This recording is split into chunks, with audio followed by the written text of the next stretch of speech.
You're listening to Melanated Rising, Episode 4. On this show, we inspire, uplift, and ignite Black, Brown, Indigenous, and other people of color creatives and athletes. Here, we have open and honest conversations on topics and issues affecting us as people of color, as creatives of color, and how to take what limits us and turn it into what ignites us and our creative work. Every episode is an exploration into what is possible when Black and Brown creatives stand in our undeniable power.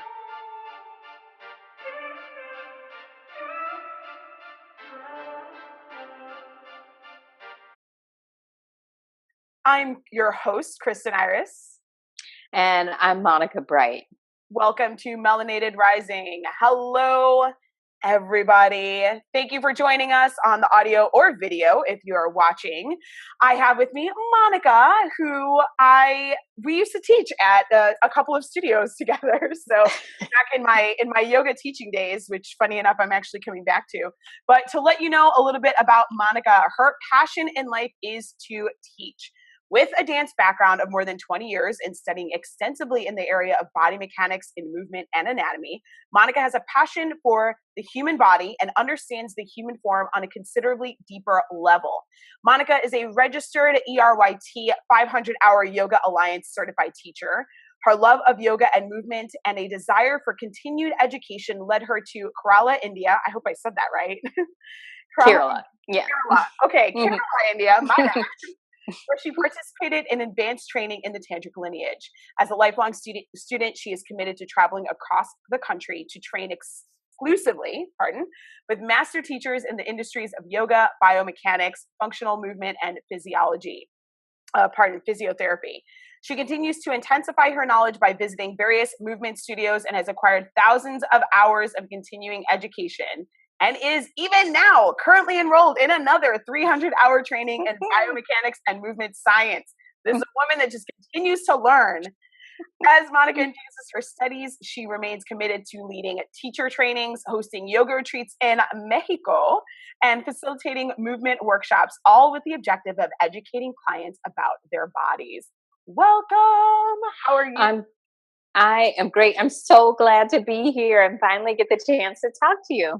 Yeah. So we're coming to this conversation from slightly different places. Well, different places where you are currently a body movement specialist, helping people in optimizing their body functionality and movement. And I am coming from having previously done that, not as extensively as you, not with this extensive education, but as a body worker and yoga teacher previously. And Kihara resistant stretching trainer. I forgot about that one. I also used to do too.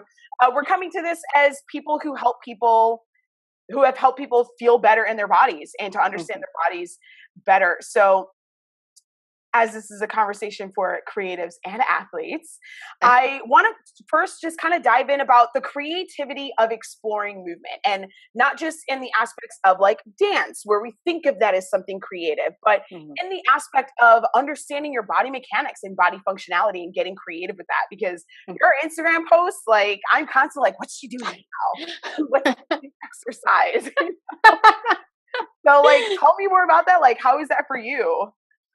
You know, so I grew up taking dance all my life. I started at the age of 5, I think it was 5, and went all the way through college and even danced through college. And so movement has always been something that's really important to me. I love to move, love it.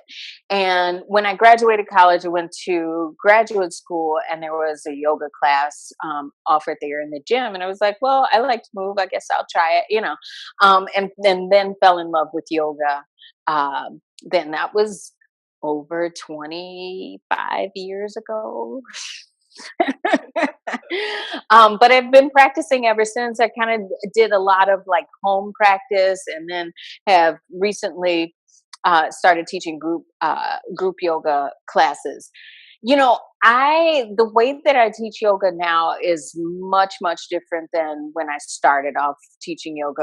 The way that I was trained, it was like, do this pose and do that pose. And then how are you going to flow here? And then after a while, for me, I was like, okay, this is a lot of like repetitive movement. And it felt like restrictive, right? Especially being on the mat. It's like you have these four corners that you have to stay inside, and you can only be in those corners. Don't get off, and people freak out when you touch their mats. You can like get off your mat and touch their mat. But I don't even care. Like the way I teach now is more like I'll incorporate like ballet moves in my dance classes. Just anything, any kind of movement to get to the goal that I'm searching for. So if it's to activate a certain muscle or engage or strengthen a certain muscle and it doesn't have a yoga name, it doesn't matter. I'm still going to do it in class. Mm-hmm. And I've kind of like molded like my students to, they kind of know, oh, what's she going to do now? What's she going to do now?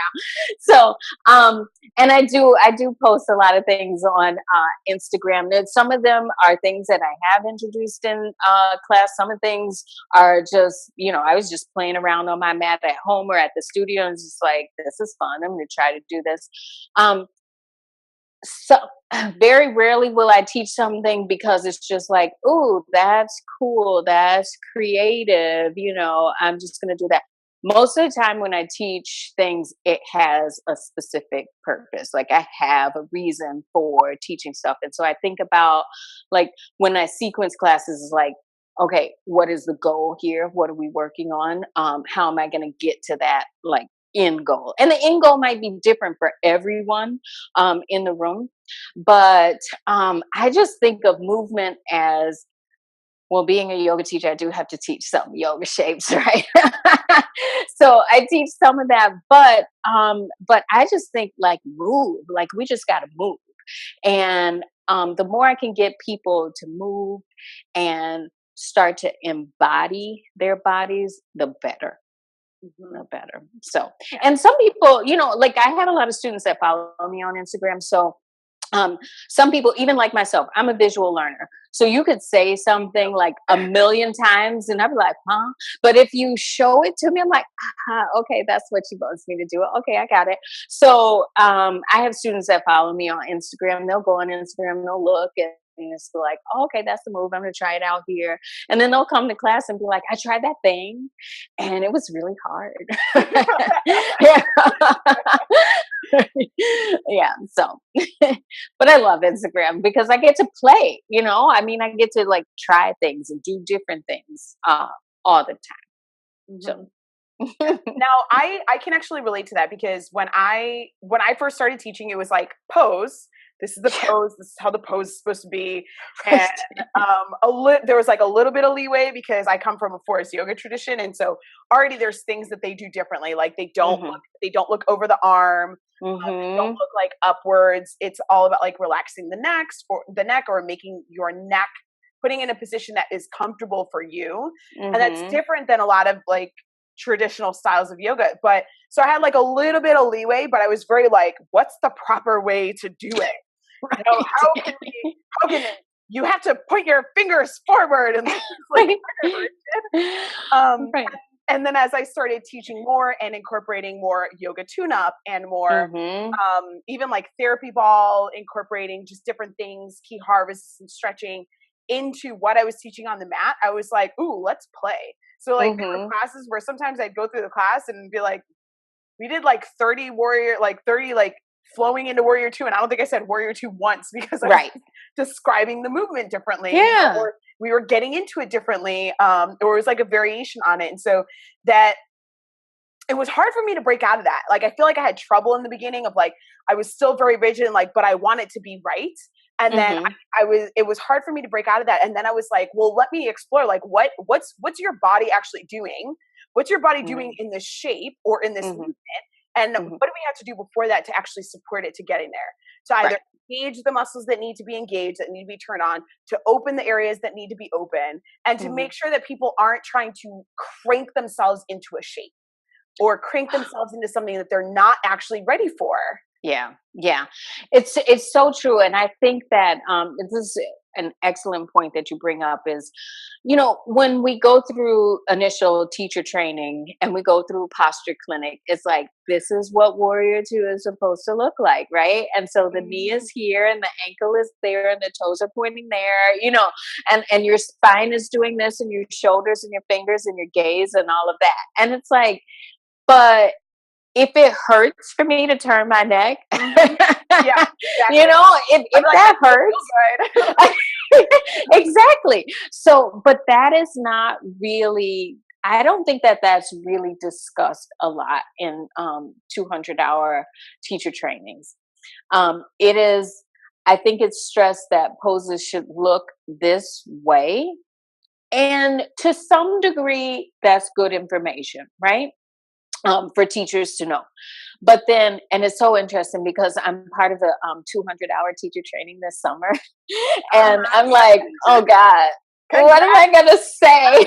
I was like, yeah. As soon as I found out you got that, I was like, oh, she's going to be amazing, because I know who you've been training with. And like, I'm like, oh, she knows her shit. All right. Thank you. I appreciate that. Now, so they asked if I would sit in like on posture clinic, and I'm like, yeah, I will do that, but I just have to, like, I with myself have to be like really mindful of like what I say and how I say it, because these are going to be new teachers, and so they do need like basic information. But I think of alignment very differently now than I did, even just a few years ago. Because, and I'll give you an example. We're doing Sphinx pose. So Sphinx is like you lay on your belly and just rest on your forearms on your mat, right? Looks comfortable, feels comfortable to most people, right? Because it's just like you just, yeah, right. Well, that's the thing, right? You look at it and you're like, oh, many people are like, oh, that's simple. I just do that. So there was a student in class who had her elbows like behind, and her chest was lowered towards her mat. And this happened a few years ago, but it was an aha moment for me, because I went to her and it was just like, alignment cues, right? Walk your fingers forward so that your elbows are right underneath your shoulders. And so she did it. And then she had this look on her face like, and I said, does that feel okay? And she was like, no. And I said, well, then go back and do what you were doing. And so she did. And I said, how's that feel? And she was like, that feels much better. And I was like, be there. So I think, especially for like newer teachers and some, teachers that have been around for a little while, it's like, we don't have to be so rigid about what things look like, because everybody's body is different. Our skeletal makeup is different. Our musculoskeletal makeup is different. We don't know where people have come from in their past lives, like what kinds of injuries they have. So for me to say, point your knee forward, that might not be appropriate for everybody. It might feel better if your knee caves in a little bit. It just might. And it might not look like, the Instagram photo, but for that person, it feels better. So I think of myself more of as a feeling teacher than it's got to look like this teacher. Mm-hmm. Yeah. I like that. and that's also a tricky, I was going to say tricky slope, a slippery slope. And this is not only just like in yoga, but off the mat and in other sports and other activities, is your alignment is one thing can feel better, but part of the reason sometimes it feels better is because there are imbalances in your body that actually need to be corrected. And so there's a balance between, does it feel better? Does the other way feel bad? Like, does it feel injurious? Does it feel painful? Or does it feel challenging? Because okay, it might be that your body is actually correcting imbalances. Or it might be that this is actually not something that your body should be doing. Let's adjust it in a way that not only feels better, but is still going to navigate your particular landscape of your physiology. And so that can be tricky, which is why it's so important for us to build that awareness in our bodies and understand what optimal functionality is for us, the individual, so that we can continue to move closer and closer to that way, especially for people who are really active or athletes. Right. That's going to be really, it's really powerful and really important also in preventing injuries too. Right, right. You brought it up earlier, but yoga tune-up specifically is where I really started to learn that about people's bodies, is that, you know, you have imbalances, and they're not bad or good or anything like that. It's just the more that you figure out your own body and what kind of imbalances you have. Some of them you might be able to fix. Some of them are just things that like you have, whether it's like skeletal, you can't change skeletal, you know, stuff. So, so, right, you cannot, you cannot. So, but even like having that awareness. So, much of what I teach is, you know, how does it feel on the right side? How does it feel on the left side? It might feel the same. It could feel different.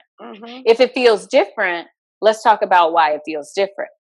And the talk about why it feels different could include like stuff off the mat, outside of the yoga room, you know, outside of exercise. How do you stand when you are just waiting for coffee, right? What is your overall like posture? So we could have like a whole conversation on posture. Oh my God, yes. Right, right. But those things that you do off the mat, the things that you do when you're not exercising, you bring those into the workout with you, right? And so if you are inherently stronger on one side than you are on the other because of something that you do in your other 23 hours of the day, right? Then coming to a class and doing something for an hour and then thinking that everything is supposed to be balanced is like I don't think it's really realistic, right? So we have to think about like the things that we do in life. When you first of all, are you a sitter? Do you have a desk job? That's like super hugely important. So that's the first thing. But then as you sit at your desk, how do you sit? Do you sit with one ankle crossed over the knee all the time, like the right ankle crossed over the left knee all the time, but then you don't do it on the left side, you know, as much, like it's not as equal? So what do you think that's happening? What do you think is happening to the right hip that's not happening to the left hip? You know what I mean? So I mean, it's in those kinds of discussions that I think people start to think about, oh, okay.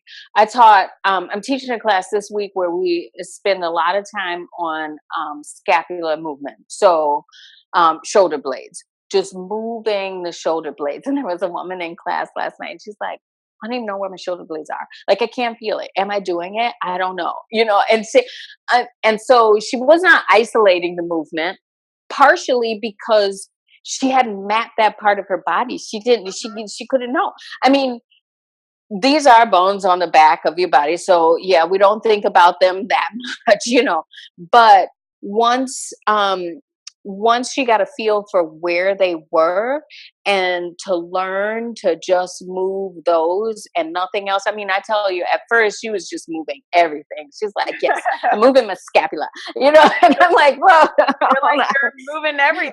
Your scapula's moving because everything's moving, girl. Right. So, but I did learn that in yoga tune-up.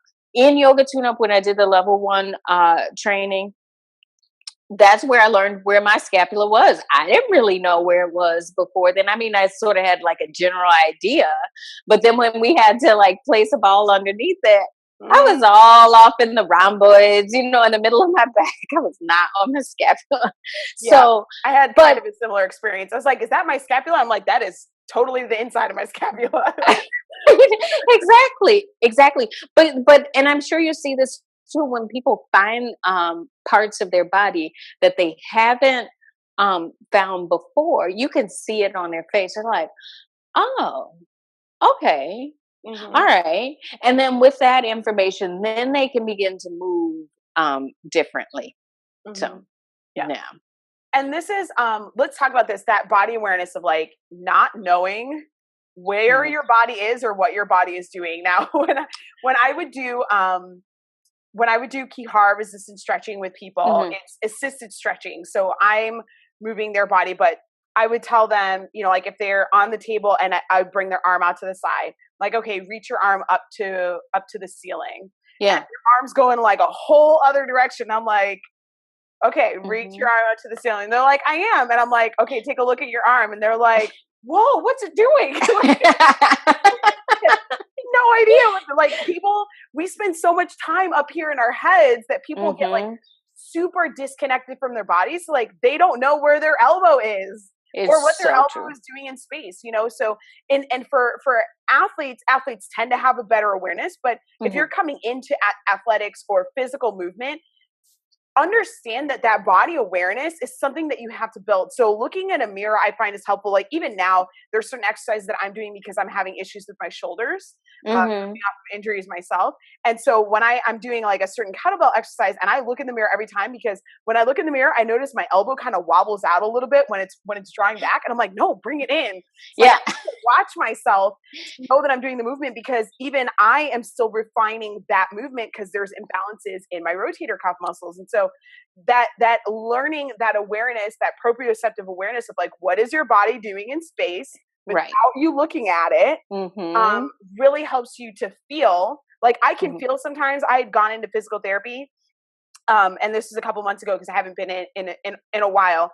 And I had gone in and I'm like, well, when I'm walking, my right foot is externally rotating just slightly, and I can feel that my right glutes aren't firing. And they're like, you used to teach body movement? I'm like, yes, I did. You help me fire on my right glute, please. Like, right.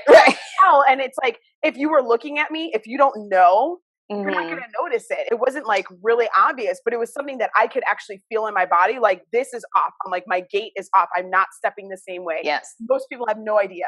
Right. Most people have no idea something like that. But I know because I've refined that. And so I tell when something's off. And that's something that I think is really important for people to start building for themselves, so that they know when something is off with their bodies. Absolutely. And I think like when I teach, this is what I explain to people is that many times I'll say like muscle names in class so that people have heard these words before, so that if when they need to go and talk to their doctors, they have some of the language to be able to speak to a professional about, because just saying, oh, this hurts right here, you know, and I'm not really sure, you know, what's going on, but developing the language to either to receive it from your doctor because they've heard that language before, or to be able to go say, you know, I don't know if this is what's going on, but, you know, I've been talking to someone about this, and so maybe we could start here. That's better than just going somewhere and saying, my shoulder hurts.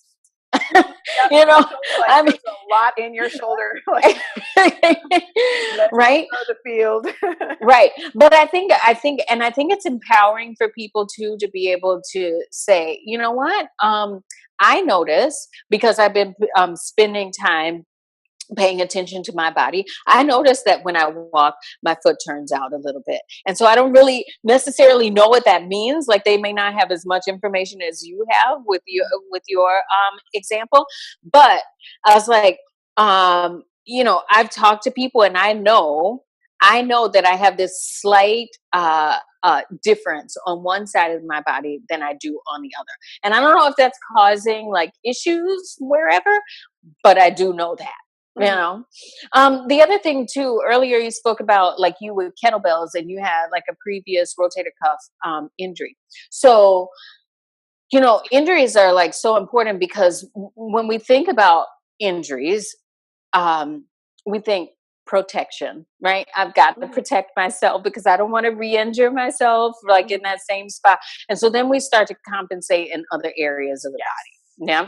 So you with like bending the elbow is like, I'm going to protect my rotator cuff, right? By doing this. But those compensatory patterns is what sets us up for more trouble down the road.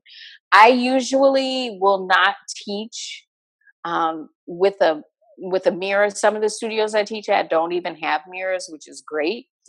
Because people, they get obsessed. They can't rely. I know, exactly, right?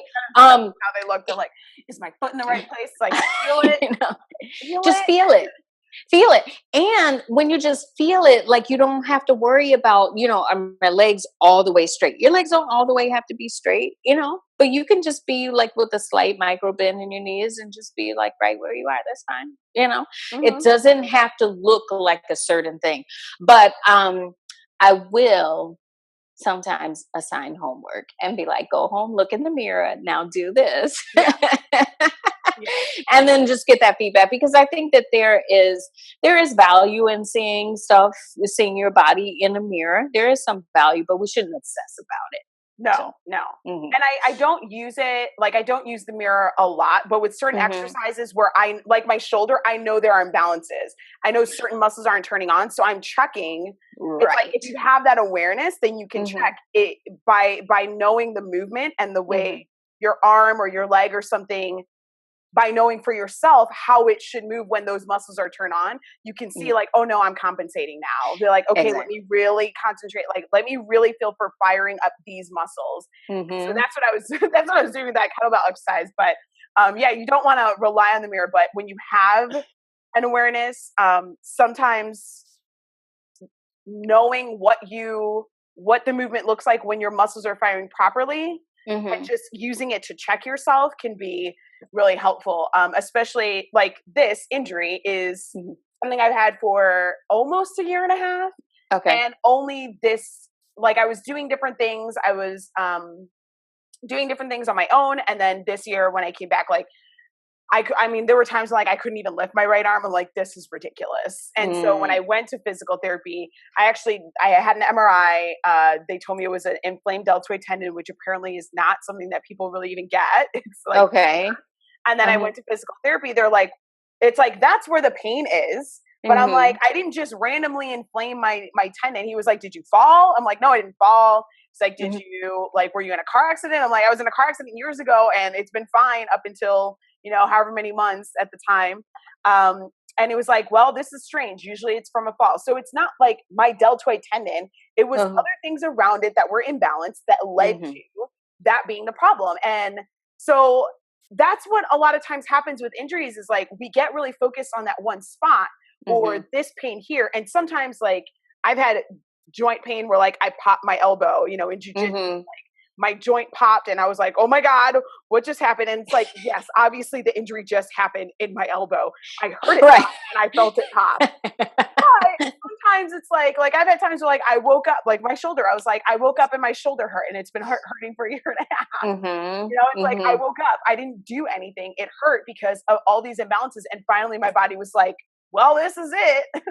Right. Now I have to go and look at like, okay, what's really going on in my shoulder? Serratus isn't firing. Supraspinatus isn't firing. Different things aren't firing. And now these certain other muscles are taking all of the weight and all of the work where all of it should be working together. And so let's talk a little bit about injuries and like some of the things that, like I said, I think some of the mistakes that people have are they focus on that one spot and there's so much more going on in your body that contributes to that. Right. So a couple of things. The first thing, and I think I kind of got into this the more I started studying myofascial release. So for people who aren't really sure what that is, like foam rolling, but we use balls. Yes. We use balls. Balls. Yeah. And every single day, it's how I start the day. Right. It's how I start my day so that I am functional. Right. And so myofascial release is can be therapeutic. It can be helpful, and it can relieve some things. However, like you said before, sometimes the pain is not coming from the spot where you feel the pain. Sometimes that spot is referral pain, and that referral pain is coming from another area in your body. And so when that's happening, you could roll, you could massage, you could do whatever you want on the painful area, but if that is not where the source of the sensation is coming from or radiating from, then it's just not, you're always going to have that pain, or you will have that pain. Um, so then I started studying trigger point therapy. And trigger point therapy is like, okay, you feel this pain here, but where are the other trigger points in your body that might be causing that? And if you put pressure on the trigger point, it will release the sensation in the other area of the body where you're feeling pain. So that's the first thing.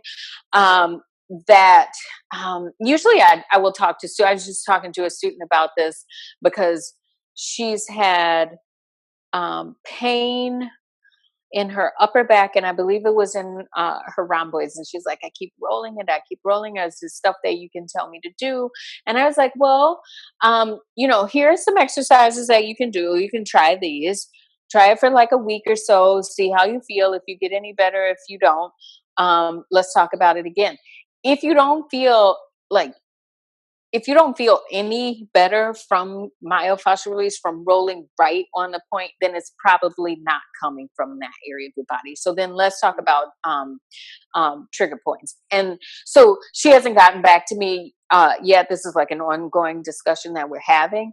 But if she continues to roll on that one spot or manipulate that one spot, it's just, she'll just be like in this like continuing like circle of like pain, nonstop pain. I used to go to massage therapists for low back pain all the time, and I was like, my back hurts, just focus on the low back, that's it, that's all I want, And so I had this masseuse one time, and I told him the same story, and I was like, I just want you to focus on this, that's it. And he's like, I'm going to give you a psoas massage. And so I was like, my friend did the same thing. I had back pain, and she was like, okay, I'm going to flip you over and we're going to go into your psoas. Like, cause I don't think this is your back. Right. And did you have the same experience that I did? That is now it was intense. I was like, it's not fun to experience, right? I mean, he was on top of me. Right? I mean, he was on top of me on the table, like digging in, and I was like, "Oh my God!" Breathe deep through this one. Exactly. But that was the issue for my low back pain. It wasn't stuff that was going on in my back. It was referral pain from my psoas. And so once I got that psoas released, then my low back felt better. And I would have been like I said before, in this never-ending cycle of going to masseuse after masseuse and saying, just focus on my low back. But that's not the problem. That's not the problem. The other area that I'm kind of interested in now and have started to study is NKT, or neurokinetic therapy. And so that speaks to what you were speaking about earlier, which is these muscles are firing, but these ones are not.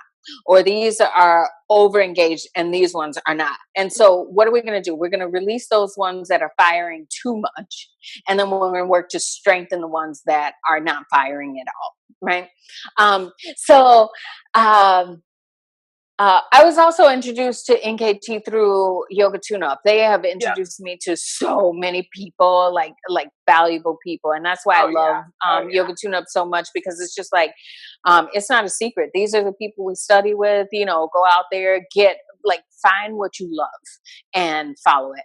And so last year we were at a summit, a Yoga Tune-Up summit, and the NKT. I don't know what you call him, the director or creator of it. He came and he spoke to us, and the title of his speech was, or his presentation was, "Why are you rolling that?" I was like, "What?" Because it's like Yoga Tune-Up and we're rolling. That's why we're rolling. It's like, but what is the reason? Why are you doing it? Mm-hmm. And so I don't know. It's just these deeper dives into information. It's like, okay, we're rolling, that feels good, but then why are you rolling that? So yeah. So and that's actually really That's really important, but it makes me think of like in the morning, because I am working with these injuries and repairing them, and I'm actually using a lot of yoga tune-up for that. I do roll on the therapy balls, and I roll down my back to loosen it up, but then I turn over and I roll out my hip flexors, my psoas, because I know that tension is pulling on my low back and it's causing me a problem. And so sometimes I also know that I need to roll out my chest, because my chest, my pec muscles are really tight. My upper back is overstretched, and part of that is from martial arts and the posture that we have in martial arts. And so I have to be really careful of that. But sometimes it is so tempting to be like, oh, let me just roll out this spot. And it's like, oh, I have that relief. And then I'll be like, I don't need to roll out my chest today. I feel good. And then like go and start my day, and it's like, no, roll out your psoas. Right. I have to remember, like, I have to be kind of diligent about it, because if I go too many days, you know, I'll roll out my back and be like, I don't actually feel any better. Let me go roll out my chest. Right. You know, and the thing too is, if you neglect your pectoral muscles, then, like you said, they're going to be chronically tight. Right. What's going to happen then is your shoulders are going to start to hunch forward. Right. And then what happens after that? Then your rib cage lowers, like compresses down towards your pelvis. And then what happens after that? You are compromising your diaphragm and your lungs. So now you're not breathing in a way that's most optimal for you. So like all this stuff is like, it's so connected. And like you said, when we start to educate people about this kind of stuff, I think it just helps them immensely. And it changes the practice, whether it's whatever kind of exercise it is, whether it's yoga or whether it's, you know, any other form of exercise. The more you know about your body, the better that you can perform for your body. Yes. In that practice. I tell people all the time, because this is what was told to me all the time in yoga: whatever you do on the right side, you must do on the left side. And I tell students all the time, I'm like, no. right? I like, honestly, 5 breaths here. Do you really have to though? Like, right. And you know, for me, it's just like, well, if you are weaker on one side than you are on the other, there's specific exercises you can do for the right side that you don't necessarily have to do for the left side. You know, this would have to be for a specific population, and it would probably freak people out, but I would love to do it anyway. But I would love to like teach a class where we just did stuff on one side. You know, and people would freak out, because they would be like, wait a minute, yoga is supposed to be like right side and left side, you know, and then a little bit like symmetrical, you know. Right. But for some people, like you could do a practice on the right side and be okay. It depends on your body. So, but you know, we're used to like, you know, these group classes and come and get this, you know, the 60-minute practice where it's like balance this side and that side. Since that's the setup that we have, as much as I can educate you on what you need, maybe you don't need as much of a stretch on this side than you do on the other. Or maybe you're nursing an injury and you know that, or you have some skeletal restriction and you know you can't go as deep on one side as you do on the other. Because you know that about your body, you are less willing, and I see this all the time, as a student, to please me as the teacher and do everything like that I ask you to do, because you know for like your body that's inappropriate. That's not appropriate for this shape or for this pose. It's just not appropriate for you. Yes. And that's really powerful, because you and I don't do this, and I don't feel like we necessarily I don't feel like I necessarily did this when I was teaching, but there are plenty of teachers out there who are like, no, do it this way because I said so.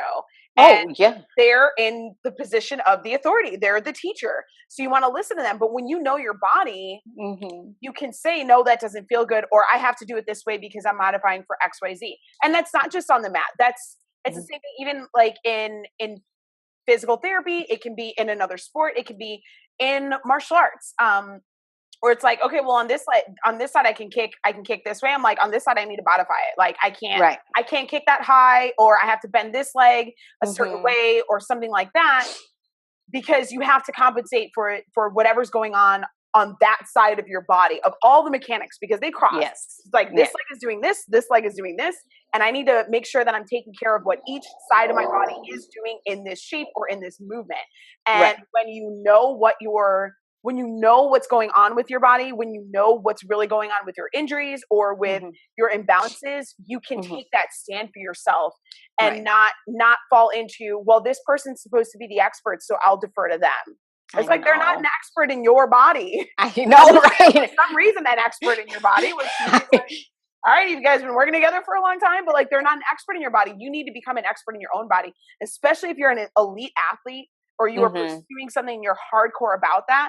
You need to know what is going on in your body, where the imbalances are, so that the people who are around you, you can say, actually, I know that this is what's going on with my shoulder. So I need to do this exercise differently, or I need to do more on this side, or something like that. I had that in physical therapy. I had one therapist who gave me a bunch of exercises, and I had to alternate between different therapists. And the other one had done my assessment, and when he reevaluated me, it was like 12 sessions in. I think it was like 12 sessions in. And he was like, well, you're better, but you're better evenly on both sides, and so like you're still having the same problems. Because I was like, I'm still in pain. And have all your exercises been bilateral, like you've done them evenly on each side? I was like, yeah, that's what she gave me. And he was like, yeah. He's like, so you're gonna stop that? And he's like, the side that feels more challenging, you're gonna do more. He's like, because you're improving the strength on both sides for the different exercises, like, but you're improving them evenly, which means your imbalances are all the same. So you're still in the same pain. And I was like, I should have thought about that. I know better, but I didn't. I was just doing the exercise. And he was like, so I'm like, how do I tell which? He's like, feel it in your body. He's like, the side that feels more challenge or that feels like it's more difficult, do more on that side or do less on the other. Like if it's, you're maxed out on that side, then just do less of the other so that you can even yourself out. So now I do that. I have a certain exercise that like when I do it after I work out, I do it one side and then I do the other side and I go back to the first side. That's the side that I'm like, oh, this is more challenging. I fucking hate this exercise. But I know that I need it. And then afterwards I'm like, oh, I feel good. But I think that that's so important. Like you say, you should have known that, right? And even you listen to the professional, right? I did. And I was a professional. I listened to the professional. I should have known. Right. So you can imagine someone who's just come into a yoga class or to, any workout, right? And the instructor is saying, do this, and they're like, oh, okay, I guess I'm just supposed to like do that. I actually give students permission, and sometimes people just need to hear that they can say no thank you to the teacher. And I will teach them something, and I'll say, and if you're a teacher, if you go to another yoga instructor and they tell you to do it like this, and if you don't want to do that, you just politely say no thank you, I'm going to do it this way, and I've gotten students that have come back and they're like, thanks, like I feel like empowered. I feel like I can say, no, for me, it's not good for me if I do that. So I'm going to choose to do something different. But having the permission, it seems like so little, but it's not. It's huge. It's like really big. Okay. It's really big. Because we're a culture that is so used to deferring to authority and assuming that the person in front of us knows more than we do because they've got a certification or a degree or whatever. And so we have this culture that's used to deferring to authority and giving up our own power in doing that. Right. And in building that awareness of our body and how our body is supposed to function for us individually, we reclaim our power. And reclaiming our power in our bodies translates into our life outside of the exercise. So talk a little bit, if you have any thoughts on that, because I want to kind of dive into like how this translates into our life, outside of just the movement space. I mean, I think there are a lot of teachers, and I experienced this too early on in my group class practice, that will like theme a class and, talk about whatever theme it is for that day. And then you feel like, okay, like I feel empowered on my mat. I feel good. I feel like I can do anything. And then, of course, when you feel that way, it translates out of the practice space. Right. So, I mean, even when you are dealing with something challenging outside of that room, it's just like, wait a minute. I had success when I was doing that challenging thing the other day. And even if it's not 100% success, like I had, I felt a certain way about, how far I got. If whether I thought I could do it or not, whatever that thing was, physical thing was, right? And so if I feel that way about doing that, surely I can do this other thing. I mean, it's I think it's just thinking I can do this. I can do this. Nothing's like that hard. And even if it's funny because we were talking about like technology issues before we started talking, and like that is the thing that like scares me to death, right? And I'm like, I can't do it. No, that's the thing in life I can't do. But every so often I will have successes, right? But when you feel, I think when you feel empowered physically, it translates, and you can just take that. You can take that anywhere and take it off the mat and just be empowered. And even if it's empowered enough to say to your boss, no, you know what? I don't think that's not going to work for me. Yeah. I mean, it's just not going to work for me. But yeah, just finding strength in yourself physically, and then taking it out into the world, I think is huge. It's huge. And I don't know. I think that when you start to embody that, then you are attracted to people that think the same way that you think, and then you just, I don't know. It's life changing. I think it's life changing. I think it is. It is. And I want to bring this in terms of like taking it out of the exercise specifically to the experiences of people of color. And I was thinking about, like having that permission on the mat to be like, oh no, thank you. This doesn't feel good. It made, when you were talking about that, it made me think directly of the way that Black people and women of color in particular are not listened to by doctors. Mm-hmm. The way that our pain is dismissed, or our symptoms are dismissed, is like, oh, well, this is just in your head, or it's this or that.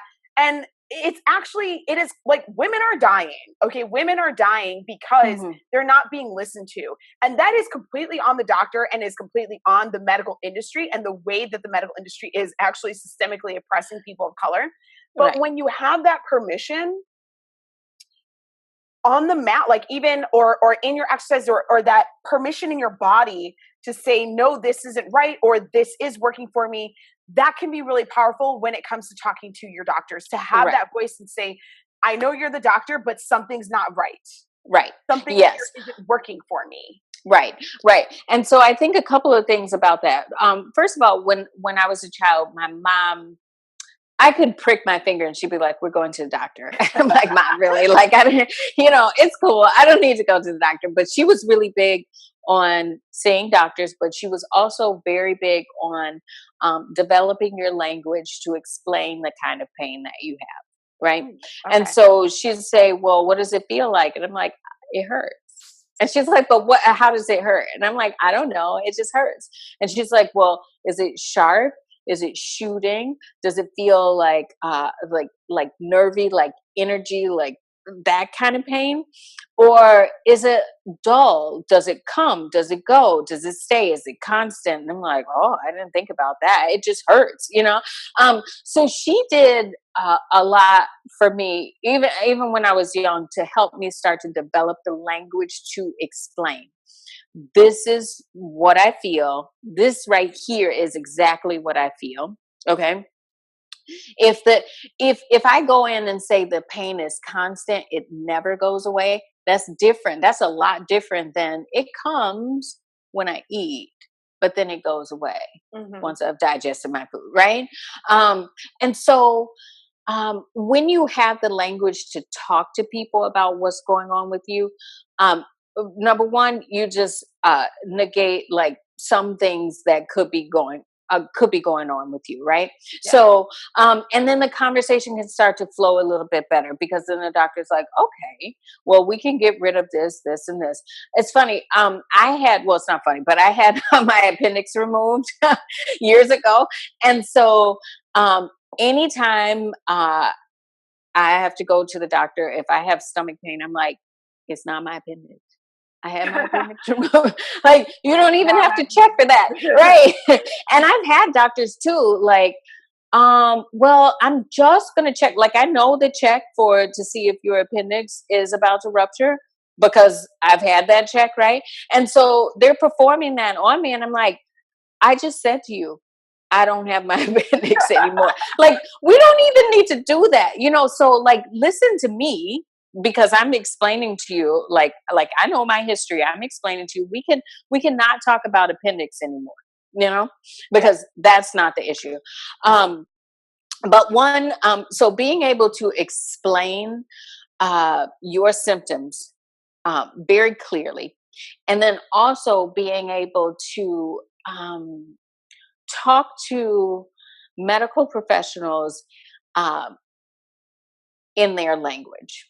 So if we're talking about muscles, and you don't have to know that much, but if you have just like a basic understanding of where some muscles are, or what you do that causes pain, like explaining that, I think that that's very helpful to doctors as well.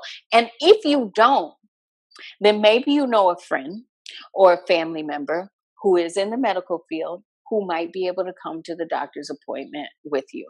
My aunt is a physical therapist, and anytime anybody in my family was in the hospital, it was like, call the aunt, have her come to the hospital, because she'll be able to understand what the doctors are saying as far as their treatment, where the rest of us will just be like, okay, so we're going to do that, that, and that. Okay, sounds good to me. But she'd be like, no, with follow-up questions like, and so how long is she going to do this? Why does she do that? Why does she want to do that instead of this?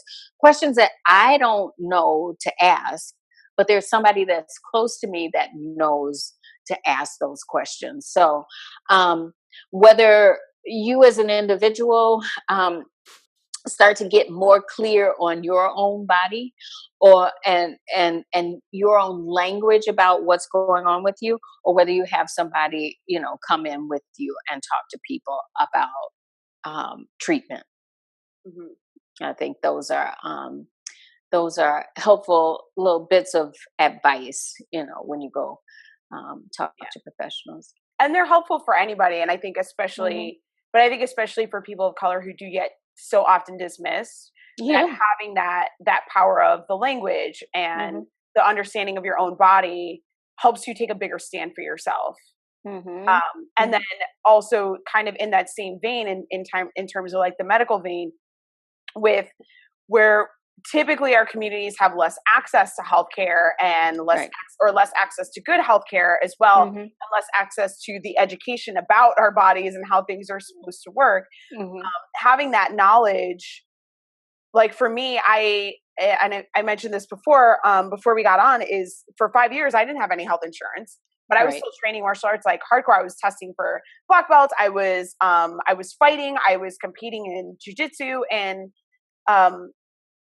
all of that, I was getting injured all the time. But because I had an understanding, I had a pretty good understanding of how my body was supposed to function. What are the things that are attached to what, how different imbalances can cause pain in certain areas. I was able to help myself and help repair myself. And because I couldn't go to a doctor. I also had other people around me that I could go to. I had a couple of friends who were physical therapists who were also martial artists, who were like, this might be what's going on. This is what I'm feeling.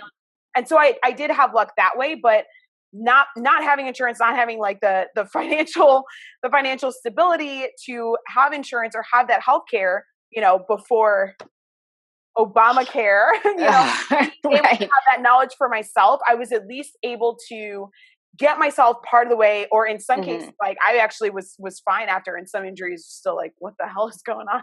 Yeah. But, Yeah. I was able to take that knowledge for myself and really be like, okay, this is what's going on. Right. And I mean, you have to think about the ripple effect too. So like you can kind of help yourself a little bit, like, because some things about body function, right?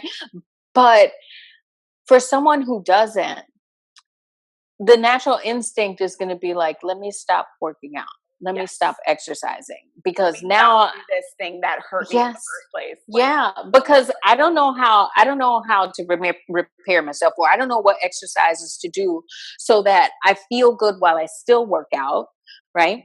Or even the information that you don't have to stop completely, but that even if you just regress your movement and pull back a little bit, but still move, right?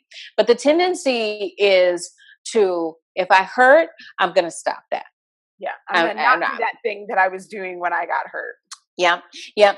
And although, because one of the things I study too is pain science, and the science all around pain. And I'm actually learning some things about my own body. But when when we are feeling pain, yes, if it's like painful to move, you want to stop and not do it.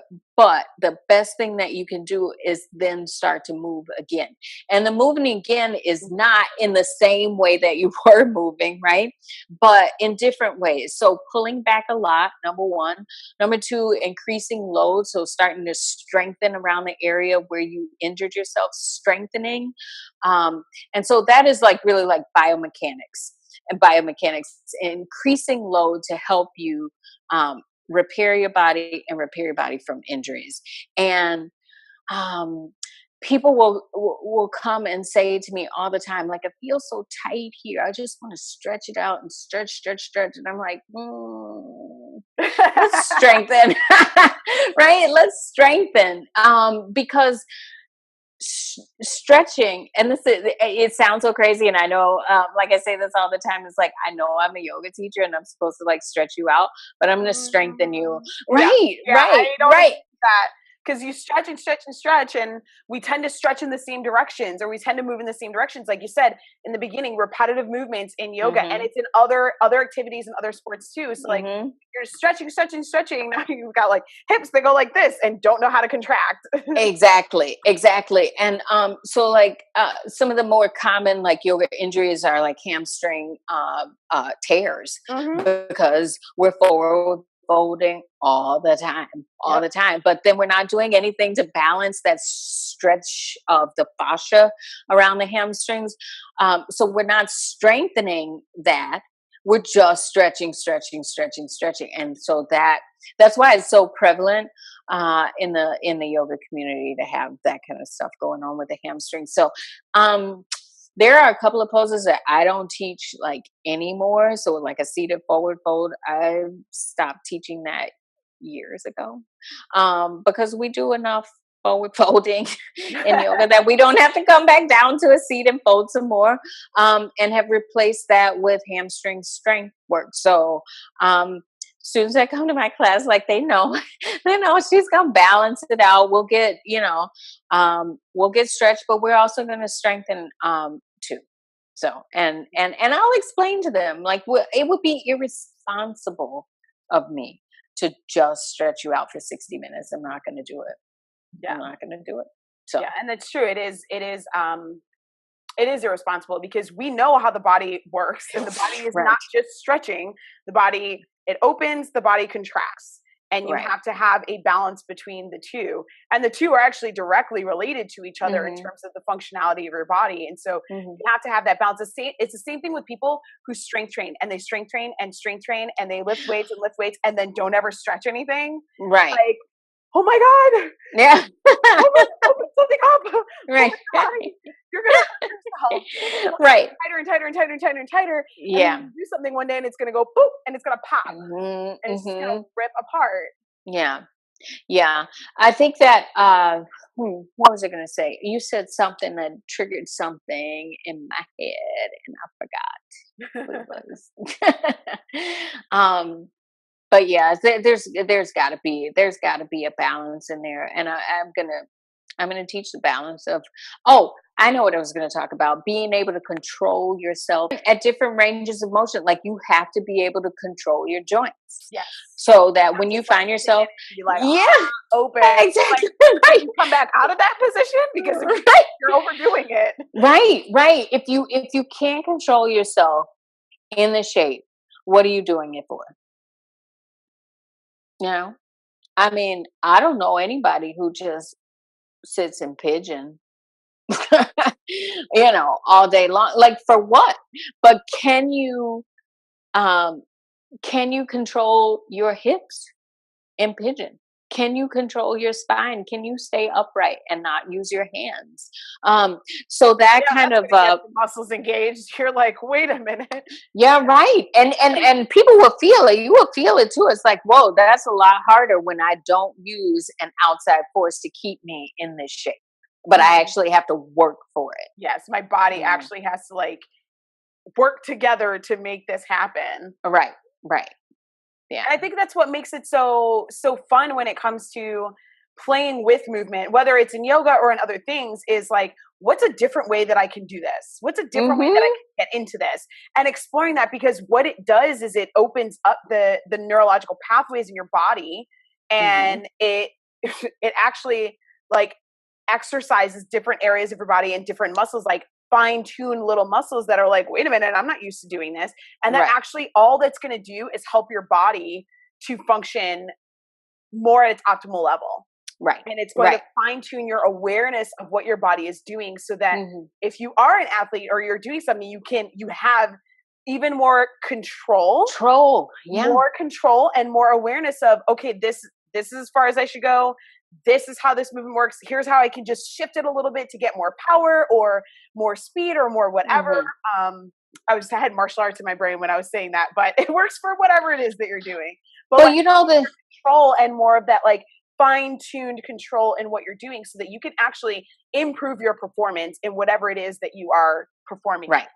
Absolutely. Hey, here in Chicago where the weather is cold and icy, sometimes I use this analogy because it's easier for people to get it and understand it. So if you've never trained your body in the position where you find yourself falling on ice, if you've never been in that shape before, you're probably just going to fall some kind of way and hurt yourself a lot. If your body has been in that shape before, it's not new.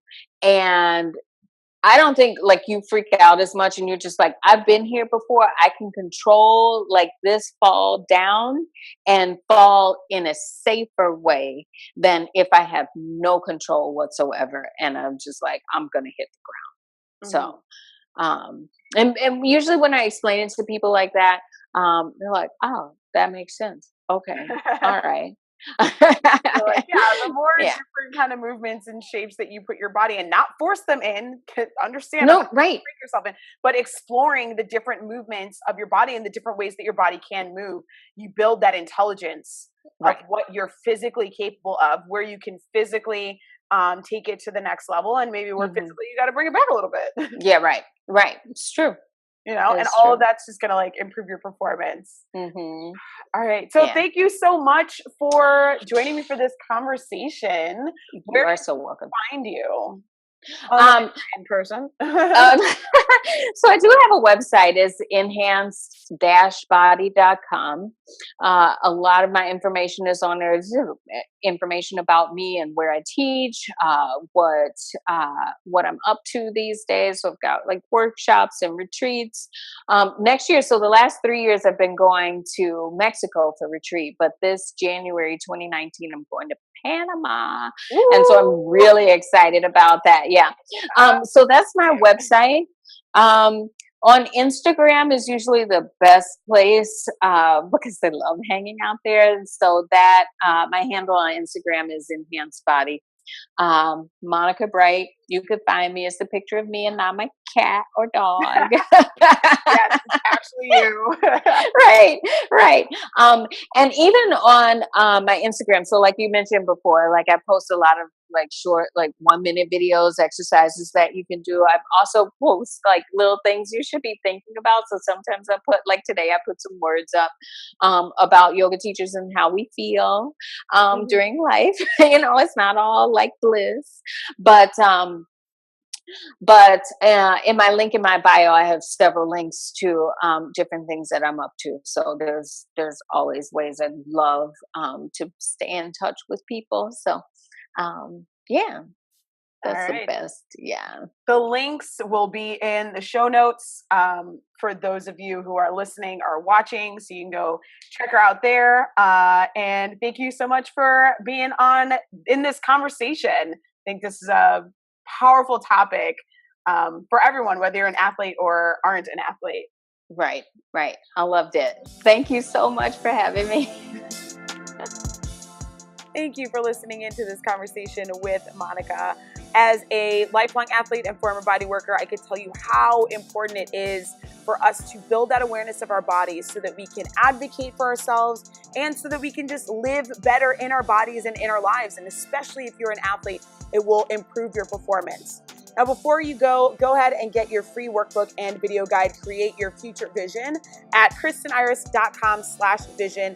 This is going to help you really get clear on what you want to create in your life, whether you're an athlete or not an athlete, and help you start taking massive action towards that vision. Now, if you enjoyed this conversation, please do me a favor and leave an honest review in iTunes. It is the best way for us to reach more people and to get more melanated feeling empowered in their lives and in their bodies. And if you have not done so already, subscribe to this podcast wherever you listen, or even to the video feed on YouTube. And until next time, stand in your power, stand in your color, and stand for what you create.